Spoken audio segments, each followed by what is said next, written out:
Bienvenidos a Conexión, Crecimiento y Servicio, Viviendo el Evangelio Hoy. Un espacio de la Iglesia Cristo Eterno Redentor de enseñanzas, noticias y conversación. Visítanos y síguenos en el canal de YouTube y nuestro fanpage Cristo Eterno Redentor.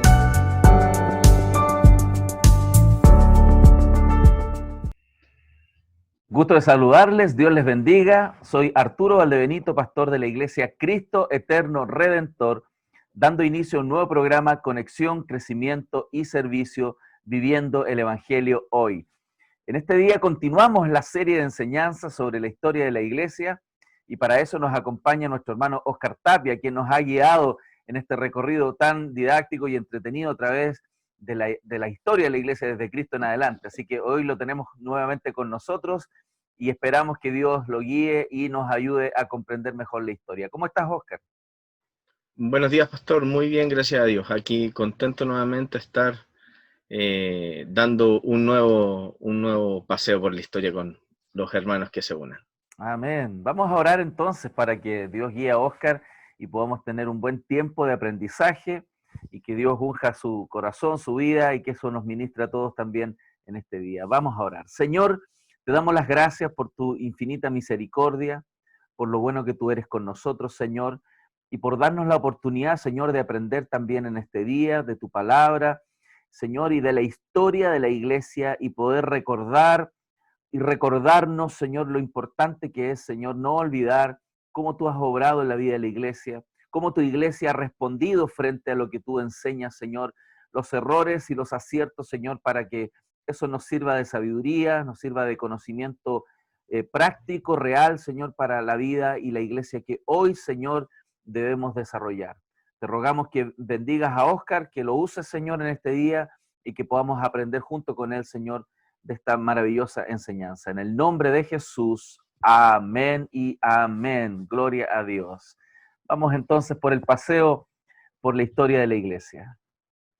Bueno, hoy día continuaremos, hermanos, con el capítulo 7, donde hablaremos un poco de Constantino y la iglesia. Bueno, en la siguiente imagen, hoy día los objetivos van a ser comprender el contexto histórico en el que surgió Constantino.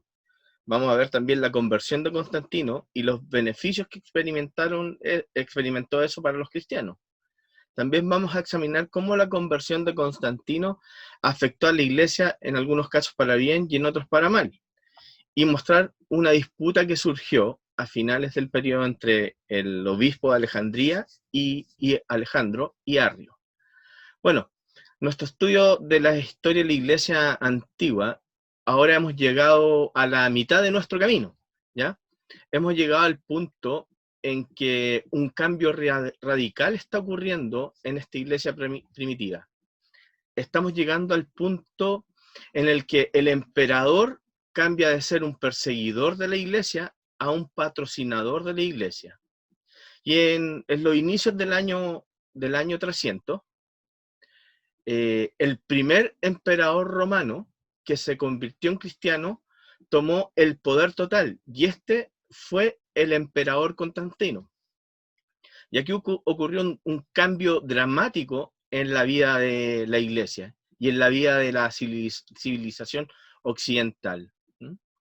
De ahí ya no volvería nada a ser igual nuevamente.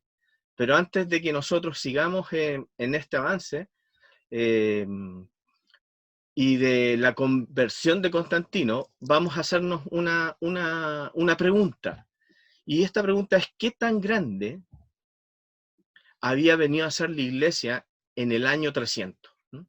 A pesar de que la iglesia ha sido perseguida dentro y fuera, esta ha ido en crecimiento. Y una pregunta importante surge cuando pensamos en la conversión de Constantino, es que ¿qué tan grande llegó a ser la iglesia y a dónde ha sido particularmente ese crecimiento? Así que ahí por el año 300 podemos decir que el Imperio Romano en su conjunto tenía cercano a los 50 millones de habitantes. ¿Ya? Mucha gente existía en ese imperio, en el mundo antiguo.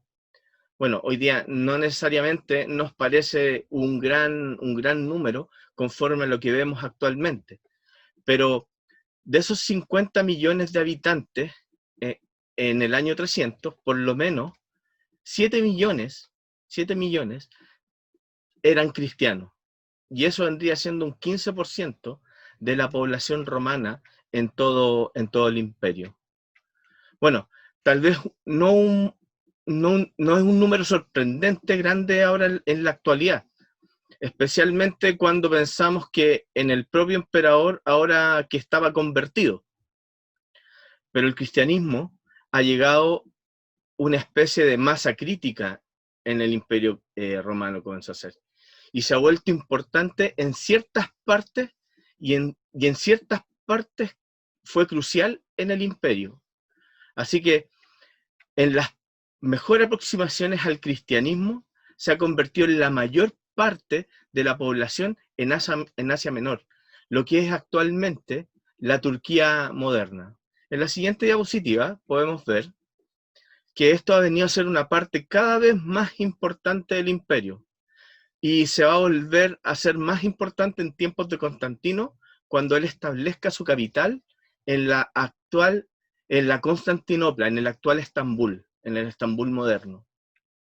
Por lo que una mayoría en Asia Menor y una mayoría en Armenia eran cristianos. Los armenios como nación fueron los primeros en aceptar el cristianismo como religión legal en su pueblo. Pero no se convirtió en una religión mayoritaria en estas dos áreas, sino también se convirtió en una gran minoría en el Egipto, en el norte de África y en la costa de Siria y en parte de Roma. Así que el cristianismo se ha convertido de nuevo en una gran minoría en partes críticas del imperio. Egipto fue probablemente la parte más rica del imperio y de muchas maneras fue el granero del imperio. En la siguiente diapositiva podemos ver que el gran crecimiento de la iglesia en Egipto fue muy importante en términos de la solidez del cristianismo en el imperio. Y luego, por supuesto, el hecho de que el cristianismo se había convertido en una gran minoría en Roma, eso también fue muy importante. Así que tenemos el crecimiento del cristianismo, como hemos mencionado antes, que el crecimiento sobre todo se llevó a cabo en las grandes ciudades. ¿Se acuerdan que eso lo vimos en la clase anterior? Ahí fue donde el cristianismo primero creció, en estas grandes capitales, en estas grandes ciudades. Así que esta es la situación en las otras partes del imperio. Curiosamente en Palestina y curiosamente en Grecia estaba creciendo, pero Pablo resultó que no fue como un gran plantador de iglesia en el sector de la Galia, en España, en Gran Bretaña. Hay indicios de la presencia de la iglesia, pero no ha crecido enormemente en esas partes del imperio el cristianismo. Allí hay suficiente cristianismo para poder seguir creciendo en esos sectores. Allí está plantando, pero no era todavía fuerte el crecimiento del cristianismo. En la siguiente diapositiva podemos ver que es la situación cuando nos encontramos con la conversión de Constantino, que antes de Constantino el imperio romano había llegado a ser muy difícil de gobernar. ¿Podría pasar una más?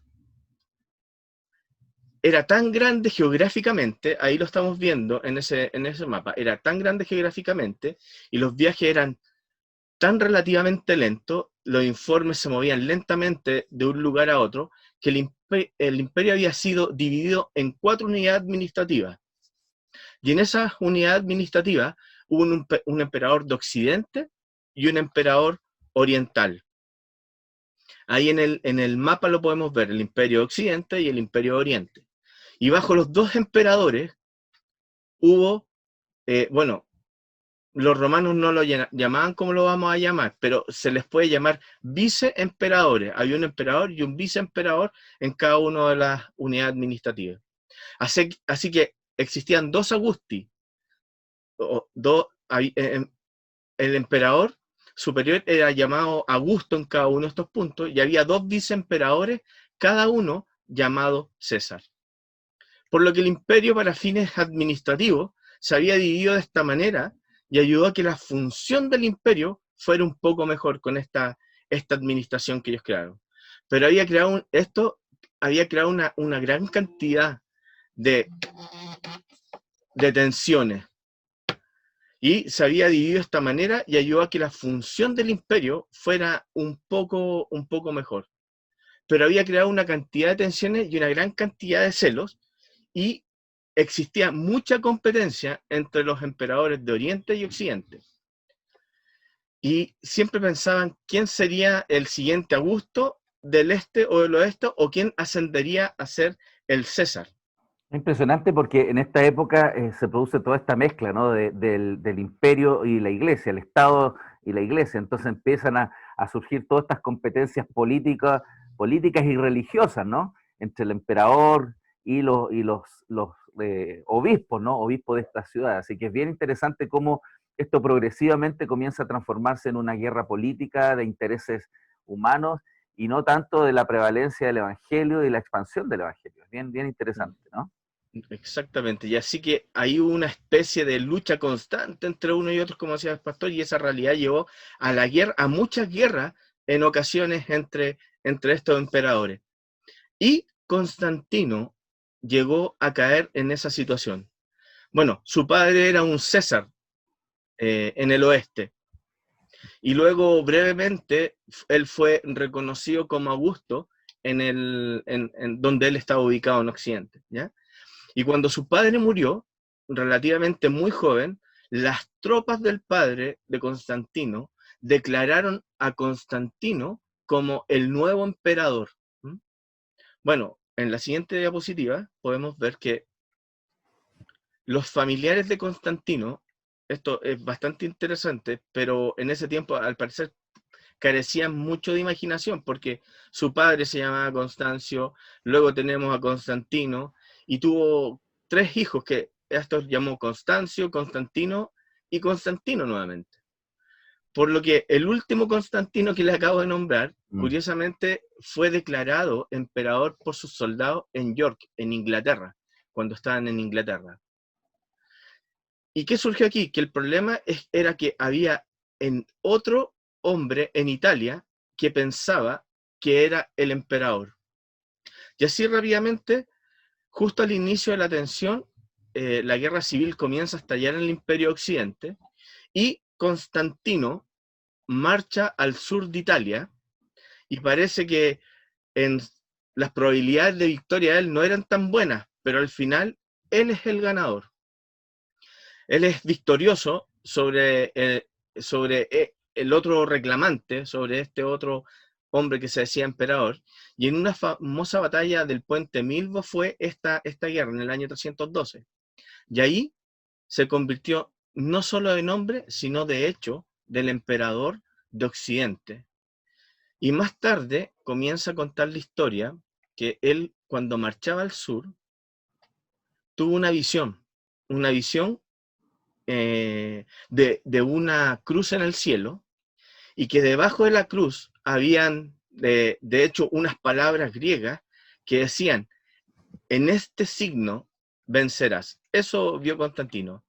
Y él mandó a que todos sus soldados pusieran una cruz en sus escudos, y salieron a la batalla de esa manera y vencieron. Esto de alguna manera marca la conversión de Constantino al cristianismo. Y ahora cuentan historiadores que Constantino era un gran showman. Así se dice en inglés. Él entendió el valor de la teatralidad en sus actos. Él comprendió el valor de una buena historia. Y lo que es un poco difícil, dicen los historiadores, de saber si esta historia es verdadera o si la inventó, o fue inventada más tarde. Pero dicen que parte de la función del historiador es arruinar una buena historia. Pero así fue como el emperador comprendió a sí mismo más tarde que Dios le había dado la victoria y que ahora iba a honrar al Dios cristiano. ¿Podemos cambiar la diapositiva? Correcto. Y parece ser cierto que cuando entró él en Roma, él efectivamente se negó a ofrecer el sacrificio en el altar de la victoria, porque era todos los emperadores romanos tenían que hacerlo. Y todos los romanos antes que él lo habían hecho, y él se negó a eso, en el altar pagano a la diosa de la diosa y la victoria.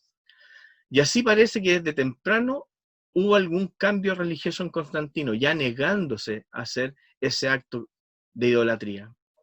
Y es muy difícil saber lo que Constantino alguna vez entendió realmente sobre el cristianismo, pero él estaba interesado en el cristianismo. Y fue bastante importante en el tiempo y fue a favor esto de la iglesia.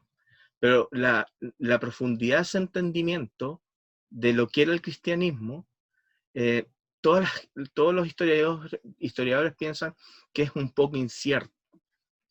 Lo que sí se sabe bien es que él entendió lo suficiente sobre el cristianismo al grado de que se negó él a ser bautizado hasta que estuvo en su lecho de muerte.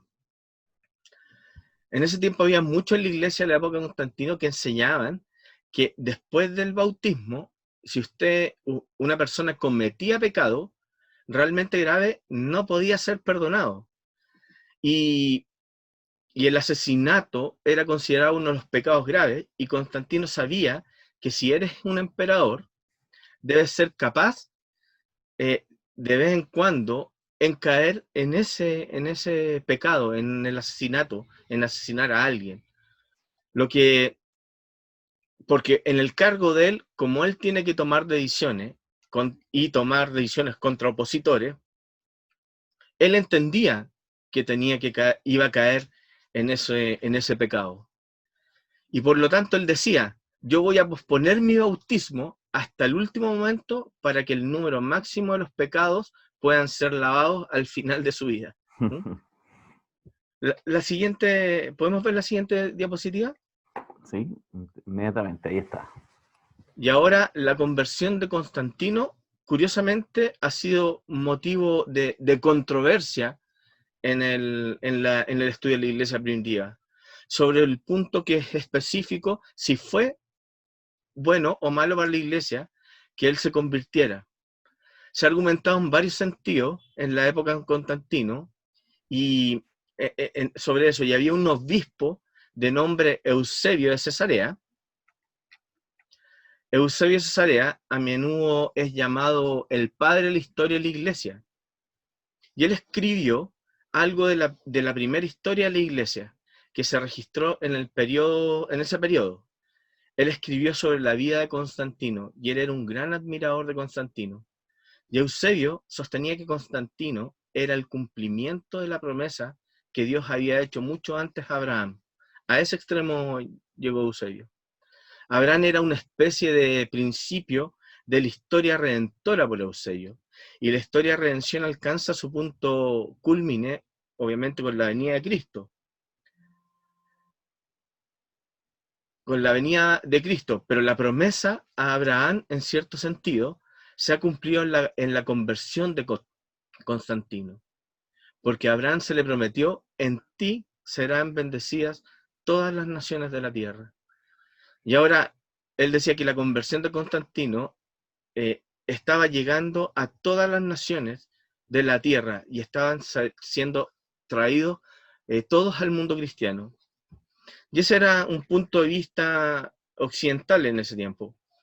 Pero eso fue lo que dijo y planteaba Eusebio, que todas las naciones eran traídas a Cristo. Y Eusebio se regocijaba con la conversión de Constantino.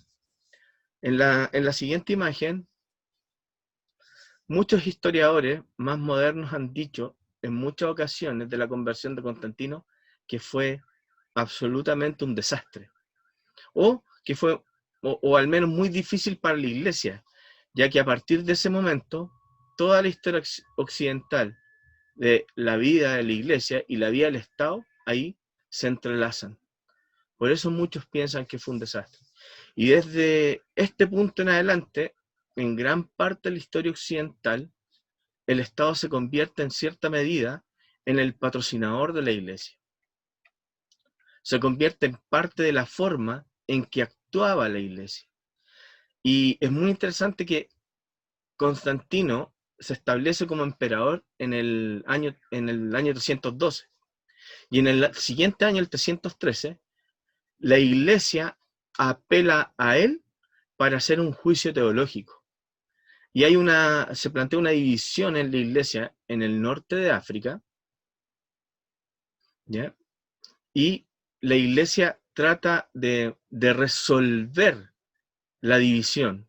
Y no pueden, y como no pueden, apelan al emperador para tomar una decisión teológica sobre quién tiene la razón en la iglesia y quién está equivocado. Y cuando Constantino toma la decisión, por supuesto, los perdedores no quieren escuchar. Entonces, ¿qué hace Constantino? Toma tropas y las envía al norte de África para suprimir lo que él considera la iglesia falsa. Así que en casi un año, el Imperio Romano pasa a ser un perseguidor de la iglesia a ser un defensor militar de la verdadera iglesia, de acuerdo con su sabiduría. Y desde ese momento, en la historia occidental, una y otra vez el poder del gobierno se utilizará. El reclamo se hará en aras de la verdadera religión. Y así pasa hasta hoy. Si miramos a Europa, encontramos en muchos lugares de Europa donde sigue siendo una iglesia establecida que es apoyada por el Estado. Por ejemplo, la reina Isabel de Inglaterra, ella lleva el título de la defensora de la fe, y ella es la cabeza de la iglesia en Inglaterra. Bueno, en los países escandinavos, la iglesia luterana se establece con el apoyo del dinero de los impuestos del Estado. En algunas partes de Alemania también la iglesia luterana es sostenida con los dineros del Estado. Y en otras partes la iglesia católica también es sostenida con ese dinero. Eso lo vemos actualmente claramente en la actual España.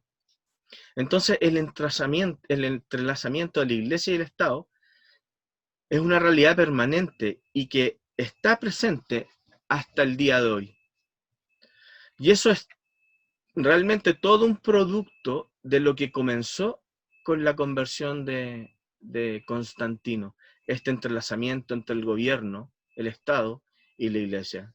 Ahora es muy interesante, Óscar, que no es algo que propició Constantino, sino que nace de una solicitud desde la iglesia para dirimir una dificultad, ¿no? Y desde ahí ya se empieza a implementar ya como casi una norma, ¿no? Que el Estado se entremezcle en defender los asuntos de la iglesia. Entonces, exactamente, entonces ahí no podemos decir que si fue bueno o si fue malo o no, pero esto ocurrió y afectó a la iglesia.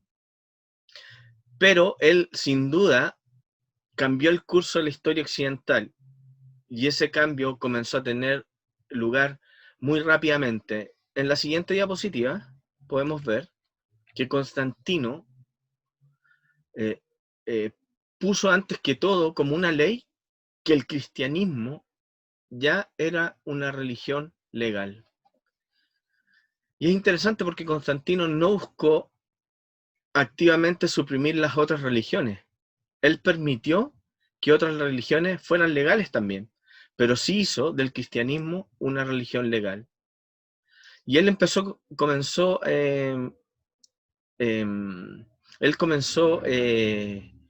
a dar al cristianismo, a darle ciertos privilegios en la ley.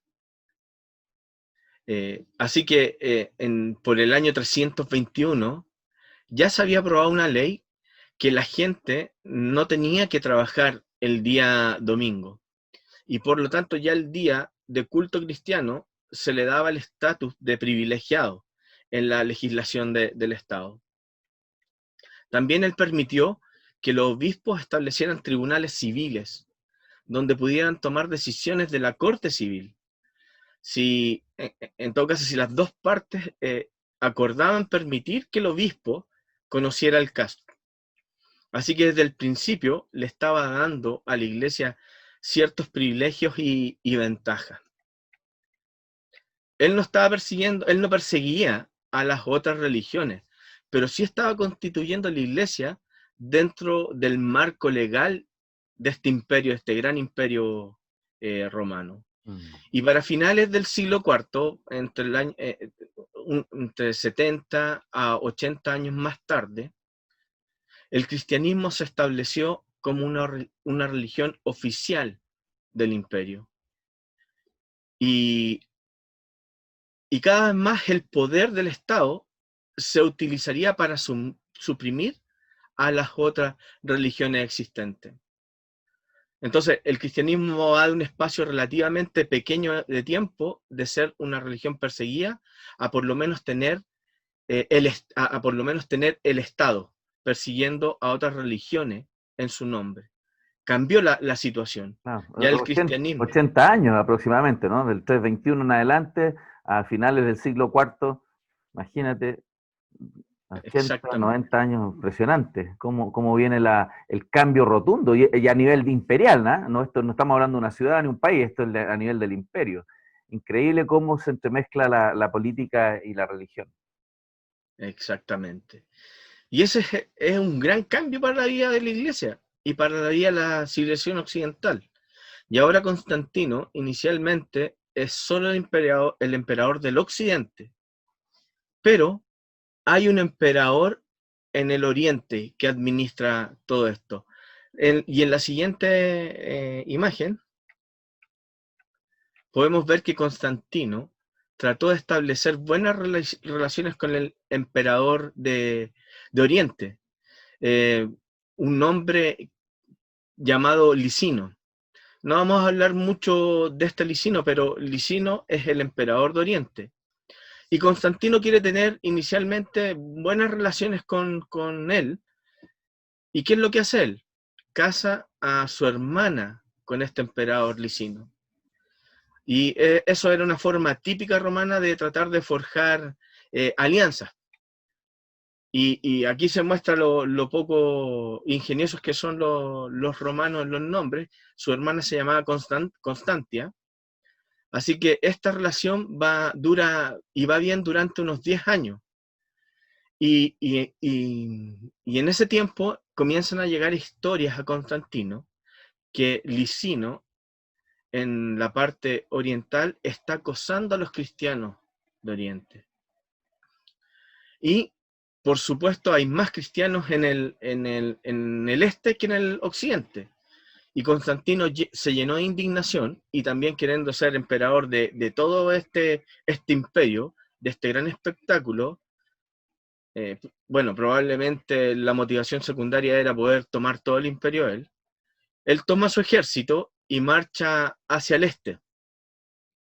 Y aquí cuenta una historia que siempre cada vez que el ejército acampaba en un lugar, Constantino tenía una tienda fuera del campo. Y Constantino muy visiblemente iba regularmente a esa tienda a orar. Y él mismo hizo que circulara en el campo el siguiente dicho: él es el nuevo Mesías. Y asociándolo a Moisés, que tenía él siempre una tienda fuera del campamento donde iba a orar. Y así Constantino sigue siendo un gran espectáculo. Él realmente se presentaba como el cristiano, el defensor de la fe, el líder de los fieles. Entonces él marchó a enfrentar a Licino, lo derrotó, y ahora con esta batalla que ganó, Constantino pone fin a todo el sistema de 2 emperadores y 2 viceemperadores. Y él se convierte en el emperador de todo el imperio romano de Oriente y Occidente. Y dice la historia que realmente uno de los emperadores más notables de la antigüedad. Así es que ahí se muestra cómo él llega al éxito y se apodera de todo el imperio romano y establece así la religión cristiana en todo el imperio. En la siguiente imagen podemos ver que inmediatamente después de la unificación de este imperio, le llega un recurso de apelación. Se estaban presentando problemas en Alejandría. Hace unas clases atrás hablamos de que Alejandría fue una de las ciudades más importantes del imperio, una ciudad de gran riqueza, de gran importancia. Y Constantino se preocupó mucho al saber que existía una tensión en la ciudad. Y la tensión es entre el obispo que dirigía ahí, el obispo Alejandro, y un gran personaje que muchos de ustedes pueden haber escuchado, que es Arrio.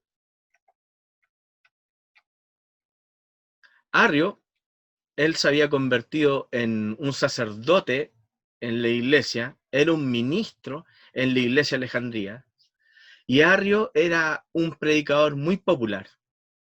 La historia dice que él irradiaba la santidad en la forma en que la gente buscaba la santidad en aquellos tiempos. Bueno, eso de la santidad lo vimos en clases anteriores. Dice la historia que él era alto y delgado en extremo, y eso mostraba que era un hombre piadoso, que no había estado comiendo mucho tiempo, que ayunaba mucho, era un hombre de una excelente comunicación, dice la historia. Y muchos se reunían a su alrededor.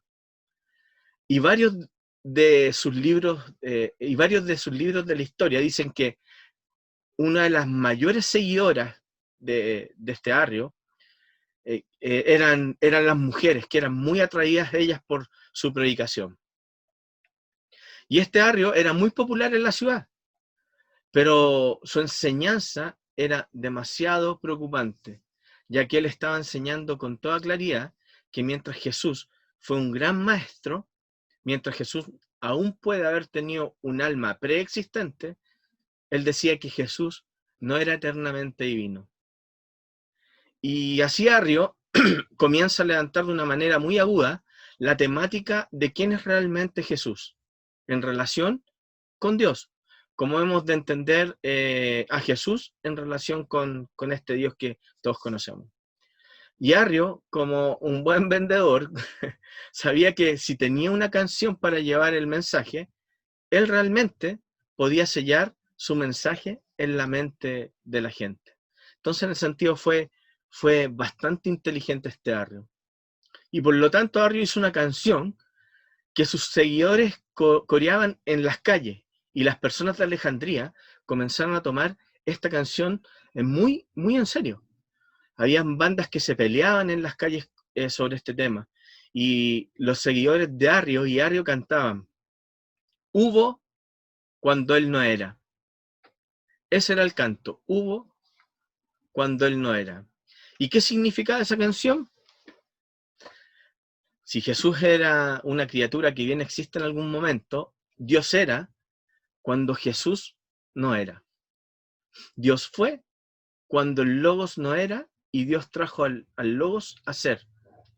Hubo cuando él no era. Entonces le estaba dando a entender que estaba Dios y después apareció Jesús, que es un concepto completamente errado. Los ortodoxos, por supuesto, sabían que, de ese tiempo, sabían que tenían que responderle de alguna manera a este Arrio.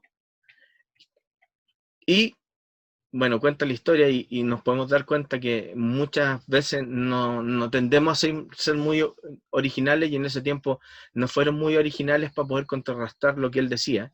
Pero los ortodoxos dijeron: no hubo cuando él no era.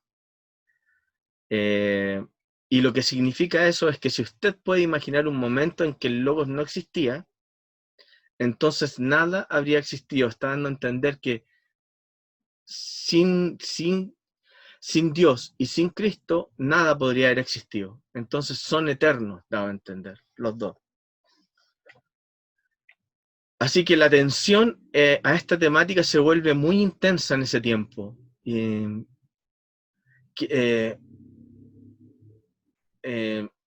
Y bueno, aquí comienza la tensión entre Arrio y Alejandro, el obispo de Alejandría, y a esto es lo que Constantino tiene que llegar a dirimir. Y así estamos llegando al final de esta enseñanza el día de hoy, para ya la próxima enseñanza entrar en detalle qué fue lo que generó esta diferencia entre Arrio y el obispo de Alejandría. Entonces, podemos ver que estas dos facciones rivales terminan involucrando nuevamente al emperador en las diferencias que se generan en la iglesia. Entonces, estas diferencias le dan el pie para que éste pueda entrar. Entonces, estas controversias y estas diferencias las vamos a desarrollar ya la próxima semana. Excelente. En la temática para ver a Jesús como el verdadero Dios. Amén. Bueno, es muy conocido eso que hablas tú, ¿no? Del arrianismo, lo vamos a estudiar la próxima semana. De todo esto surge, ¿no? De un tema progresivamente donde la historia se va desenvolviendo gradualmente y la política metiéndose en medio de todos estos conflictos doctrinales que siempre han estado en la iglesia, ¿no? Todas estas diferencias doctrinales, y las vamos a ver seguramente contigo a lo largo de la historia, pero el componente político que se metió en la iglesia y este enfrentamiento militar que hubo detrás de todo esto claramente desvirtuó absolutamente lo que yo creo que el Evangelio mismo nos plantea. Así que gracias, Óscar, por esta enseñanza. Esperamos en Dios la próxima semana avanzar en esta controversia, ¿no? Del arrianismo, y que tú nos puedas compartir cómo esto afectó a la iglesia, y yo creo que también los que hemos estudiado también esta área, ¿no? Nos damos cuenta que estos elementos también están presentes hoy día en nuestra historia contemporánea. Así que muchas gracias, Óscar, por la enseñanza. De nada, pastor, de nada. Ok, mis hermanos, damos gracias a Dios. Nos encontramos entonces en el próximo programa Conexión, Crecimiento y Servicio, viviendo el Evangelio hoy. Hasta una próxima oportunidad.